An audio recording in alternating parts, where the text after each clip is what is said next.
ఇగో మీ lover phone చేస్తాండే. ఏ లవర్రా? Bakra 1 Bakra 2 clarity ఇవ్వచ్చు కదరా. బక్రా 1 మాట్లాడు. అరే అన్వేష్. అరే శివ, ఏమైందిరా? సుజనాన్ని కలిసిన వారా? ఏమైనా చెప్పిందారా? లేదురా, సుజన్ ఏం కలవలేదురా. ఇప్పుడే వాళ్ళ టీపై మాట్లాడదాం అనుకుంటాను సుజన్తో. అరే మామ, నువ్వు చెప్పినట్టే మొత్తం జరిగిందిరా. నిజంగా నీకు థ్యాంక్స్ చెప్పాలరా. సుజన లవ్ యాక్సెప్ట్ చేసిందిరా. ఓ కొడుక, మొత్తాన్ని సాధించినవారా? మరి సాయంత్రం నుంచి దావట్లేదు, ఏం లేదు, ఇప్పుడు ఫోన్ చేస్తానవేంద్రా? అరే అసలు నీకు సాయంత్రమే ఫోన్ చేసి రమ్మ, నైట్ కూర్చుందాం అనుకున్నా కానీ ఆ పక్కూర రోడ్డు చిట్టి పైసలు కట్టకపోతే నలుగురు తీసుకొని పోయినరా ఇంటి మీదకి సాయంత్రం.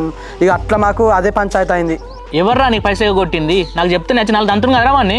అరే నీ కోపం ఎక్కువ ఉంటారని నాకు తెలుసు కదా. నేను తీసుకొని పోతాడు మన ఎట్లయినా తంతావని చెప్పేసి నీకు ఫోన్ చేయలేరా. నిమ్మలంగా వాడిని కూర్చోబెట్టి మాట్లాడి ఇక పైసలు వచ్చే ఉపాయం చేసిన. తంతే ఉన్నాయి, వాడు తెగిస్తాడు, ఉన్న పైసలు ఆగిపోతాయి. సరే కానీ మరి ఇవ్వాలని దావత్ చేసుకుందామా వద్దా? మరి పక్క దావత్ చేసుకుందాం రా.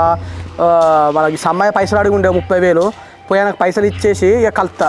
సరేరా, ఎప్పుడైతే మా పొలం కాడికే పోతా, అక్కడ మరి కాడు ఉంటా, నువ్వు ఆడికే రారా. మరి అవునారా? మా సుజన కూడా తీసుకోపోరారా? నువ్వు నేను సుజన ముగ్గురం ఉండి మంచిగా ప్రశాంతంగా మాట్లాడుకోవచ్చు. ఇంట్లో వాళ్ళ అమ్మ ఉంటుంది, ఏం మాట్లాడాలి? అరే నేనేం చెప్పాలి సుజనకి? మీరే లోపడుచు, నువ్వు ఫోన్ చేసి రమ్మని చెప్పరాదురా. సరే రా, నేను మాట ఫోన్ చేసి చెప్తా. నువ్వు ఎట్లా సుజనని కలుస్తావు కదా, ఇక ఆమెను తీసుకొని రా మరి కాడికి. సరేరా, నేను ఉంటానా మరి. సరేరా. చూసినావానే సాయంత్రం నీకు బీర్ల పైసలు తప్పించిన వాడిని సెట్ చేసినా. ఇక మంచి పని చేసినవరా.